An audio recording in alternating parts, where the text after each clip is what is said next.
Hello दोस्तों, आज हम बात करेंगे बॉडी में इन्फ्लेमेशन यानी सूजन के फायदे क्या हैं। अक्सर हम हमेशा कहते हैं कि इन्फ्लेमेशन बॉडी के लिए नुकसानदायक है। बहुत सारी बीमारियां, बीपी है, हार्ट अटैक है, लकवा है, किडनी का प्रॉब्लम है, लिवर का प्रॉब्लम, बहुत सारी बीमारियां इन्फ्लेमेशन से रिलेटेड होती है। लेकिन एक्चुअल में इन्फ्लेमेशन होता क्या है और होता क्यों है? क्या इसके कुछ फायदे भी हैं कि यह सिर्फ नुकसानदायक चीज़ है और बॉडी का इन्फ्लेमेशन को पूरा ही खत्म कर देने से फायदा होगा? इस एस्पेक्ट को आज बात करेंगे, क्योंकि इन्फ्लेमेशन एक्चुअल में तो फायदा वाली चीज़ है, लेकिन जब ये ज़्यादा होने लगता है और ज़रूरत से ज़्यादा होता है तब ये नुकसानदायक होता है, तब ये हमारी बॉडी को नेगेटिवली इम्पैक्ट करता है। ज़रूरत से ज़्यादा इन्फ्लेमेशन नुकसानदायक है, थोड़ी मात्रा में इन्फ्लेमेशन बॉडी के लिए फ़ायदेमंद है। तो फ़ायदा क्या करता है, इस एस्पेक्ट पर बात करेंगे ताकि ओवरऑल आपको इस बारे में अंडरस्टैंडिंग डेवलप हो पाए। टॉपिक पर जाने से पहले जो लोग हमारे चैनल पर नए हैं उन्हें रिक्वेस्ट करूँगा कि चैनल को सब्सक्राइब करें, वीडियोज़ को लाइक करें, शेयर करें, फॉलो करें, कमेंट करें, पूरा देखें। टॉपिक इंपॉर्टेंट है इसलिए इसे अंत तक देखिएगा। चलिए शुरू करते हैं इंपॉर्टेंट वीडियो।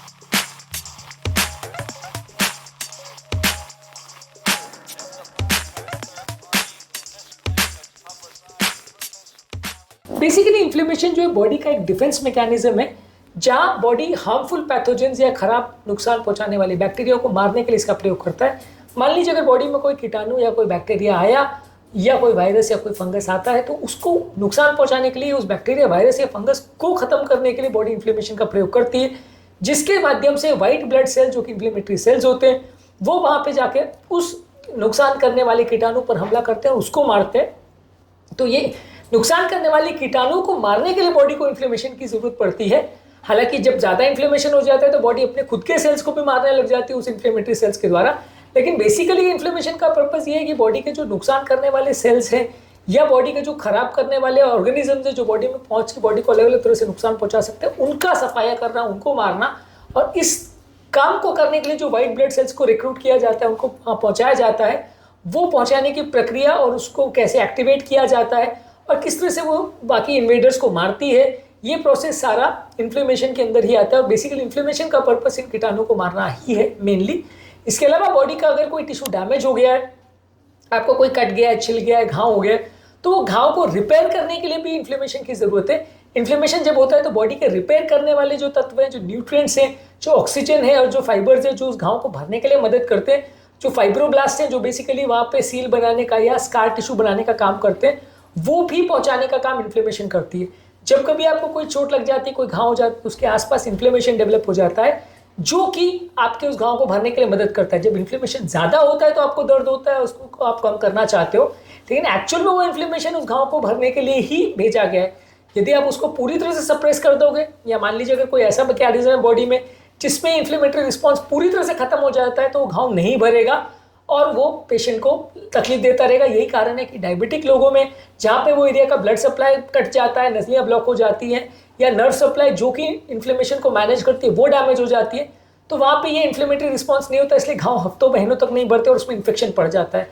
ये इन्फेक्शन से बचाने का और घाव को भरने का मेन काम इन्फ्लेमेशन का है। इसके अलावा वुंड या घाव जो है उसको हीलिंग करने का काम इस मामले में माइक्रोफेजेस जो है वो मदद करते हैं, और जो वहाँ पे खराब सेल्स के टुकड़े वगैरह हैं उसको क्लियर करने का काम करते हैं ताकि नए सेल्स वहाँ पे आ पाए और हीलिंग प्रमोट हो पाए। ये वुंड हीलिंग का मेनली पर्पस होता है इन्फ्लेमेशन का, यानी घाव का भरना इन्फ्लेमेशन के माध्यम से होगा।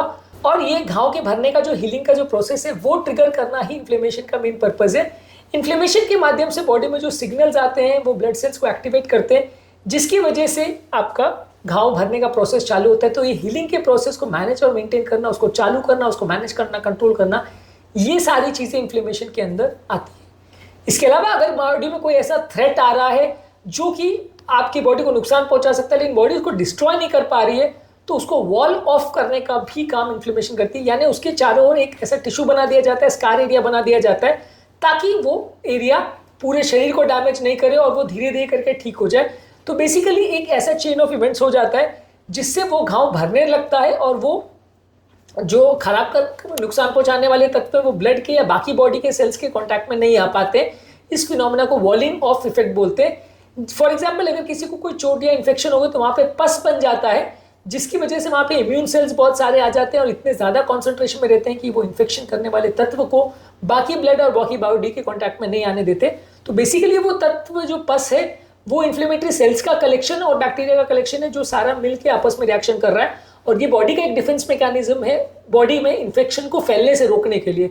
तो पस बनना ज़रूरी है, हालांकि पस बनने के बाद उसको हटाना पड़ता है, लेकिन पस बनना ज़रूरी है ताकि वो इन्फेक्शन को जो कि बॉडी में नुकसान कर सकता है उसको पूरे शरीर में फैलने से रोकने के लिए बॉडी ये पस बनाती है।